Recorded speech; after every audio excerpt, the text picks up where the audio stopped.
Hi friends, 2022లో world bank ఒక గ్రాఫ్ని publish చేసింది. దాని ప్రకారం 2021 తర్వాత నుంచి సౌదీ అరేబియా ఎకనామీ తగ్గుతూ వస్తుంది. 2023 గురించి మాట్లాడినట్లయితే గత 6 నెలల్లో సౌదీ ఎకనామీ కేవలం 1.1% మాత్రమే పెరిగింది. సౌదీ అరేబియా శత్రుదేశం అయిన ఇరాన్ యొక్క ఎకనామీ అంతకంటే ఎక్కువే ఉంది. యుఎస్ శాంక్షన్స్ ఉన్నప్పటికీ ఈరోజు ఇరాన్ 3.6%తో గ్రో అవుతోంది. ఆల్ ఆఫ్ సడన్ గా ఒక వార్త వచ్చింది. అదేంటంటే సౌదీ అరేబియా పాకిస్తాన్లో $10 బిలియన్ ఇన్వెస్ట్ చేసి ఒక ఆయిల్ రిఫైనర్ని నిర్మిస్తుంది.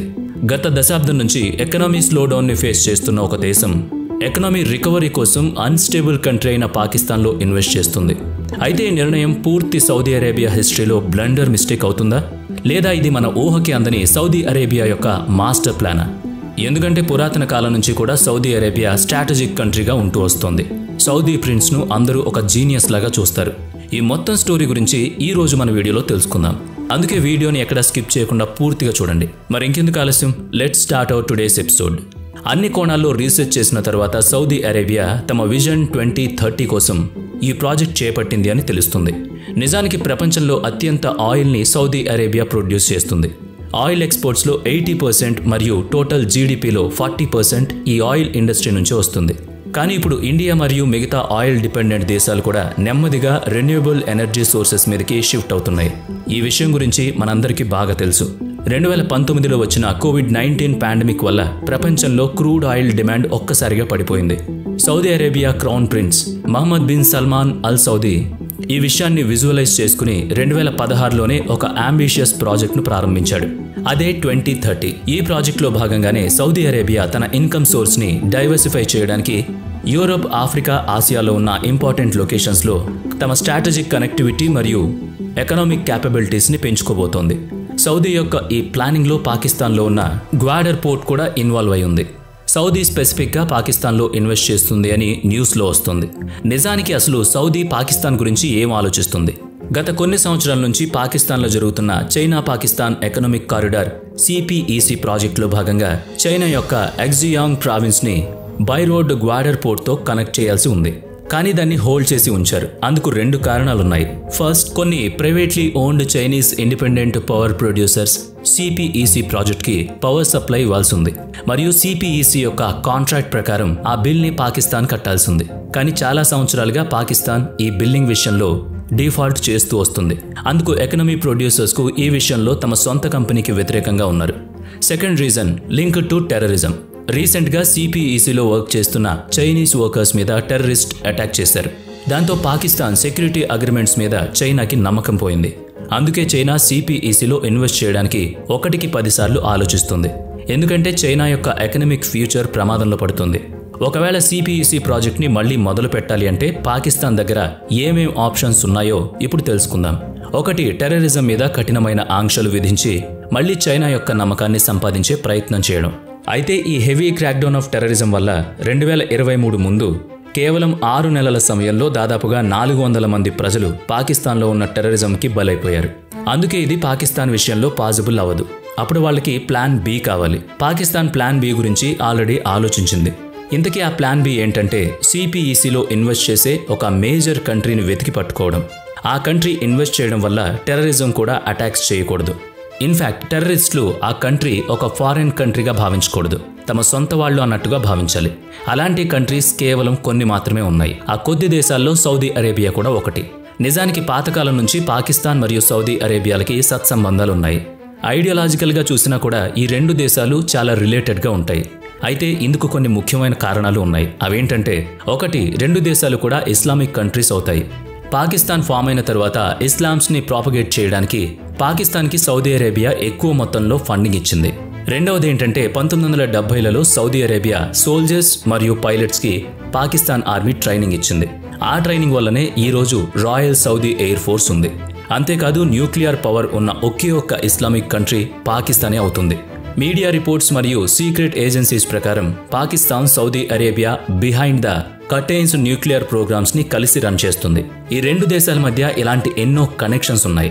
ఈ 2 దేశాల మధ్య రిలేషన్స్ ఎంత బలంగా ఉంటాయంటే పాకిస్తాన్ ఆర్మీలో ఎవరైనా ఆర్మీ చీఫ్ అయితే వారికి మొదట మరియు ఆఖరి ఫారిన్ సౌదీ అరేబియానే అవుతుంది.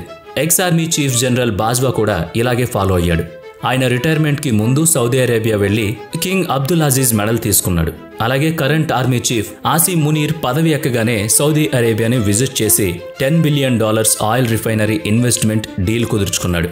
అయితే రెండు దేశాల మధ్య ఇలాంటి రిలేషన్స్ చాలా పెద్ద విషయమే అవుతుంది. కరెంట్లీ పాకిస్తాన్ కూడా ఇదే విషయంపై చైనాని కన్విన్స్ చేస్తూ ఉండొచ్చు. అందుకే సిపిఈసి ప్రాజెక్టులో సౌదీ లాంటి కంట్రీస్ ఇన్వెస్ట్మెంట్ని చైనా ఒప్పుకుంటుంది. ఎందుకంటే ఇంతకంటే ముందే సిపిఈసి ప్రాజెక్టు విషయంలో చైనా పాకిస్తాన్తో అగ్రిమెంట్ సైన్ చేసుకుంది.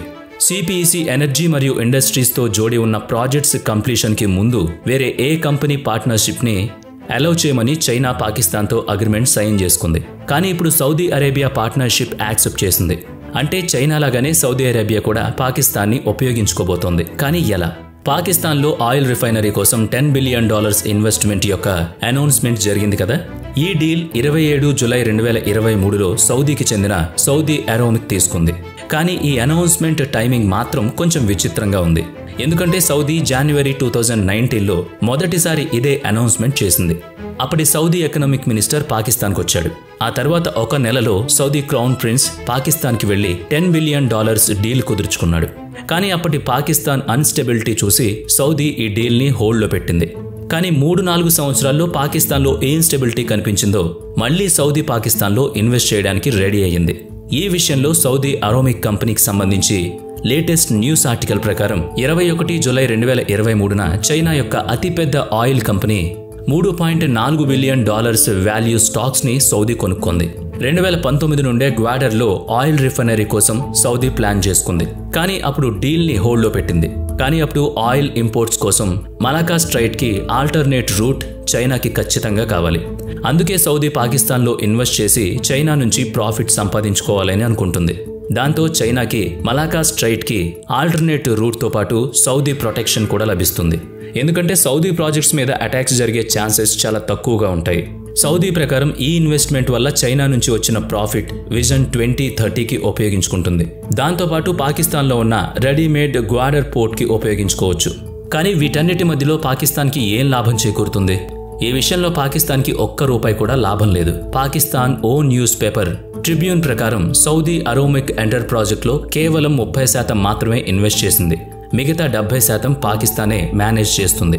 Pakistan state oil, Pakistan Arab refinery, oil and gas development company limited, Pakistan petroleum limited మరియు గవర్నమెంట్ హోల్డింగ్ ప్రైవేట్ లిమిటెడ్ కంపెనీల ద్వారా ఈ 70% ఇన్వెస్ట్మెంట్ ని కవర్ చేస్తుంది. ఇంత ఇన్వెస్ట్ చేసినప్పటికీ పాకిస్తాన్కి ఏం లభించదు. ఎందుకంటే సౌదీ పాకిస్తాన్ డీల్ ప్రకారం 20 సంవత్సరాల వరకు సౌదీకి ట్యాక్స్ బెనిఫిట్స్ ఉన్నాయి. అలాగే ఈ కంపెనీ కన్స్ట్రక్షన్ యొక్క కాంట్రాక్ట్ చివరికి చైనాకే ఇవ్వడం జరిగింది. సిపిఈసి ప్రాజెక్ట్ లాగానే ఈ కంపెనీ ఎంప్లాయ్మెంట్ ఆపర్చునిటీస్ ని కూడా చైనా వాళ్ళే లాక్కుంటున్నారు. అంటే నిజానికి ఇక్కడ డీల్ సౌదీ మరియు చైనాల మధ్య జరిగింది.